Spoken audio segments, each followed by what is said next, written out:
my name is Jennifer Otieno, and I'm the co-founder and CEO of EdTech East Africa. I'm the collective action lead at EdTech East Africa. What EdTech East Africa does is basically play a convening role in which we bring together different ecosystem players to come into a space where they can collaborate and achieve certain defined goals. So we have 5 goals that are grounded again in the government's policy for ICT in education and training.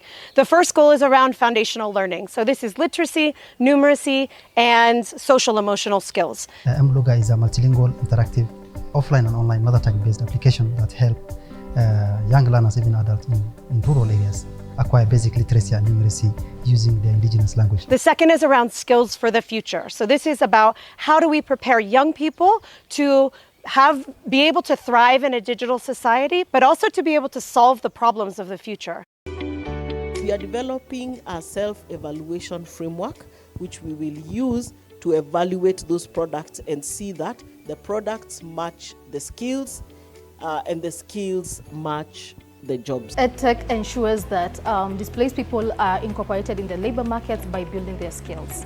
The third goal is around equity and inclusion. So really thinking about how do we ensure that all of our interventions are accessible, affordable, and actually built to respond to the different needs of learners. We are working in Kilifi County for a project called Girls Learning Through Technology, GLTT, Gender and Inclusion. That's goal number 3.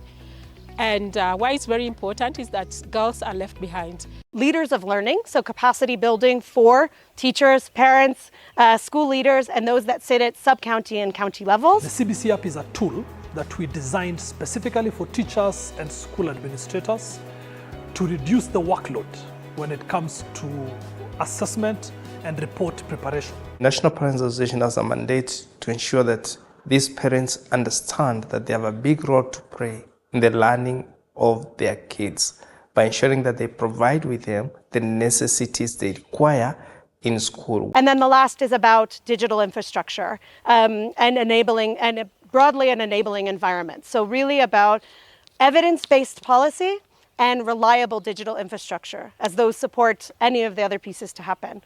If digital infrastructure is a challenge, how do we use low-tech interventions to meet the needs of the learners in that community? If we have more sufficient and reliable digital infrastructure, we can push the envelope and use more high-tech tools to actually learn as we continue to build a more equitable system.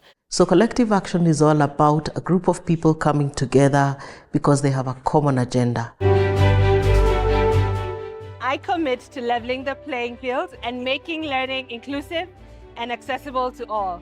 I chose goal number 2 because it's a big thing. Our graduates get into the workplace. The job market is not ready to accept them because they think that there are some skills that they do not have. I chose goal number 1 because I believe that deaf children are left out because they don't have foundational language skills. I commit to goal 4, which is strengthening the capacity of teachers to ensure they provide quality education to our learners because they are key stakeholders in the education ecosystem.